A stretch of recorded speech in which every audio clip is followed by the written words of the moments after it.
Bienvenue dans cette vidéo, un guide sur la vitesse où je vais te présenter tout de A à Z, ce que tu dois faire pour améliorer ta vitesse.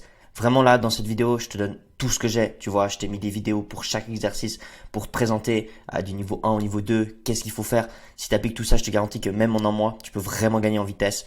Et je vais t'expliquer un peu le principe, comment tu dois organiser tes séances, que ce soit en salle ou sur le terrain, avec quelques autres trucs.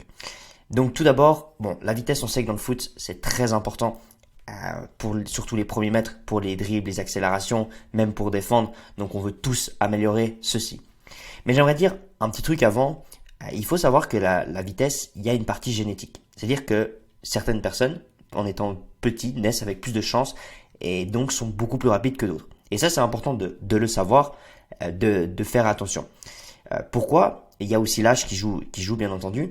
Mais il faut savoir que dans ton muscle, tu as des fibres musculaires de type 1 et de type 2. Plus tu as de fibres musculaires de type 1, plus tu seras endurant. Plus tu as de type 2, mieux tu seras plus rapide. Par exemple, les femmes, génétiquement, ont énormément plus de type 1, donc de fibres d'endurance. Elles ont moins de type 2 que les hommes. C'est pour ça que dans le foot ou d'autres sports, elles sont beaucoup moins rapides que nous. Il y a d'autres paramètres aussi, mais pour faire, voilà. Donc, c'est important que tu sois au courant que Mbappé, Usain Bolt ont aussi la génétique. Ils ont travaillé pour, je dis pas, mais voilà. Et donc, c'est important, comme je viens de le dire, que tu sois au courant. Si toi aussi, faut pas que tu trouves ça comme une excuse. C'est-à-dire que si tu es un peu moins rapide, c'est le cas, heureusement, enfin, c'est comme ça, mais il faut quand même travailler ta vitesse. Dans le foot, heureusement, il n'y a pas que la vitesse, donc tu peux travailler tout ça. Mais voilà, il faut que tu sois au courant qu'il y a aussi un aspect là-dessus. Ensuite, pour travailler sa vitesse, il y a 5 points essentiels. La vitesse, la force pure, on viendra en reparler, la pliométrie, l'endurance, ou si tu peux faire que un sprint où tu es rapide et après que tu peux pas les enchaîner, au foot on s'en fout un peu. Et bien sûr, il y a un travail de mobilité qui est très important, qu'on parle pas beaucoup pour la vitesse. Ok. Bon, les séances au final à faire sur le terrain, il y a 2 choses principales. C'est soit en salle, soit du travail en salle, soit en travail sur le terrain. Je profite, si tu veux des programmes d'entraînement gratuits, tu peux vous regarder dans la description. Et d'autant plus, tu veux un coaching gratuit avec moi de 30 minutes, un appel, c'est vraiment gratuit. Prends en réserve, je sélectionne quelques personnes, je profite de ça. Donc voilà. Donc ce qui est des entraînements en salle, il y a bien sûr un travail, tu sais comment j'organise les séances, au début un peu de mobilité, pliométrie, exercice principal de force-vitesse et enfin du renforcement musculaire classique. Je vais venir te détailler tout ça en détail, qu'est-ce que tu dois faire, voilà. Donc la mobilité, tout d'abord le premier point, c'est de savoir où on est fort, ses points faibles, faire un test de mobilité, bilan articulaire on appelle ça. Là tu vois, c'est quelqu'un, là on regarde la rotation interne, si on regarde, il y a plus de 60 degrés à peu près. Là, c'est moi, on voit, il y a même pas 30 degrés. Donc, tu vois, je sais que là-dessus, je dois énormément travailler. Je dois venir au moins jusque là. Pour les blessures, pour aussi, pour travailler les tissus les plus profonds. C'est ça, la mobilité. Si les tissus les plus profonds sont pas en bonne santé, tes muscles ne le seront pas. Donc ça, c'est des aspects importants à travailler, à regarder. C'est des tests. Ensuite, il y a la mobilité du niveau 1 où simplement, comme là, tu ouvres, tu vas chercher en fait simplement avec du stretch. Ce qui est très important là, c'est de se challenger. Ça ne doit pas être facile. Tu dois vraiment aller chercher. C'est dur. Voilà, en fonction de tes points faibles ou autres. Et ensuite, il y a la mobilité au final de fin d'amplitude où on veut renforcer, être le plus fort possible. Là, par exemple, la hanche est très importante en flexion où là, je mets du poids. Chaque mois, chaque semaine, j'augmente le plus possible. De nouveau, une 8 répétitions à peu près.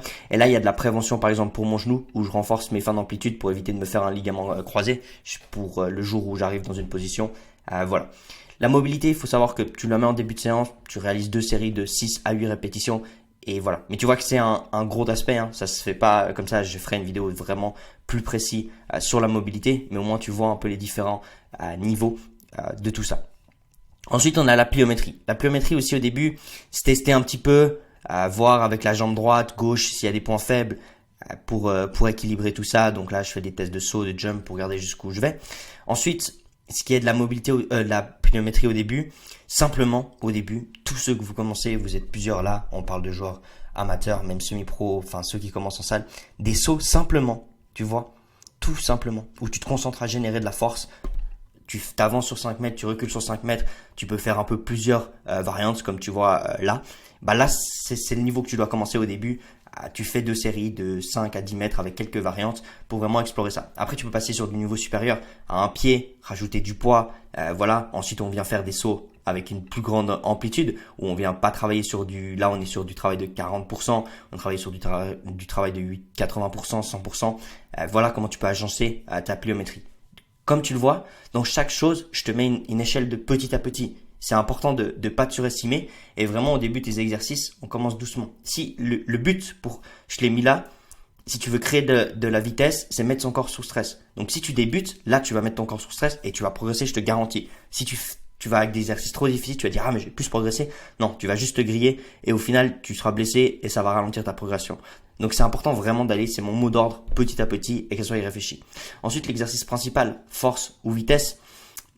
C'est l'exercice principal où là on vient soulever la charge, mettre le plus d'intention possible, à la force très importante pour recruter le maximum d'unités motrices. Donc ça veut dire avoir le plus de muscles possible pour que lorsque tu démarres, plus tu as de muscles, plus tu pourras produire de force et donc aller rapidement. Au début, l'exercice de force ou de vitesse que tu peux choisir commence avec la force en isométrie où simplement là, tu vois, ça retient et là je pousse le plus fort possible. Pendant 5 secondes, je tire. Pourquoi ce système au début?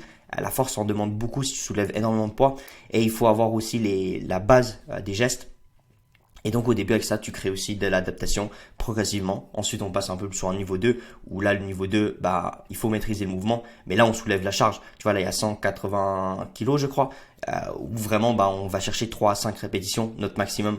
On se met, tu vois, c'est pas facile, on se met à rude épreuve. Comme je t'ai dit, c'est voilà.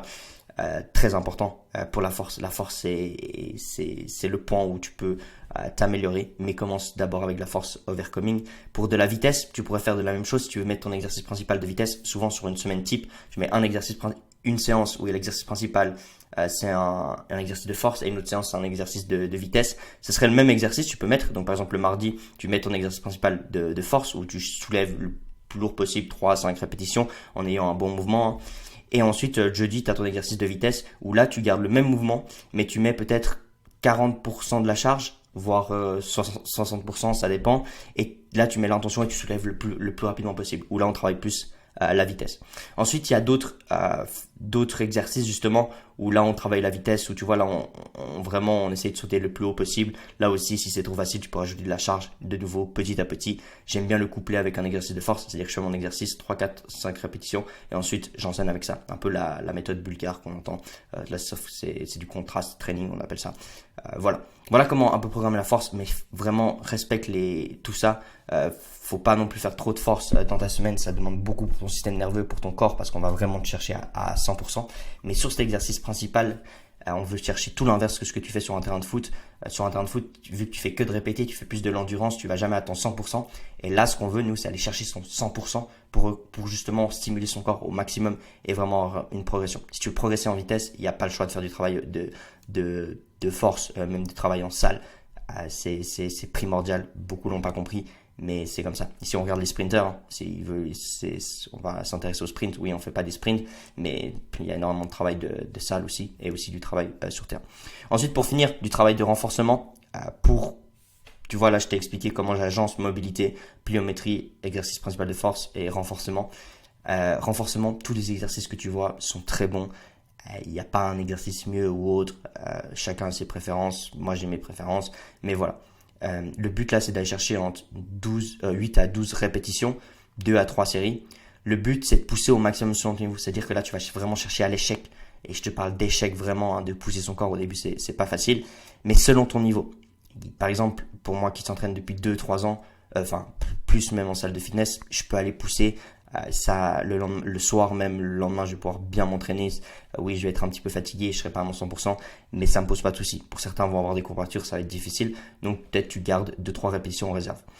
Il y a juste un truc où je vais faire attention pour toi, si tu veux éviter de te blesser. Il y a 3 types d'exercices différents où en fait tu travailles en différentes amplitudes.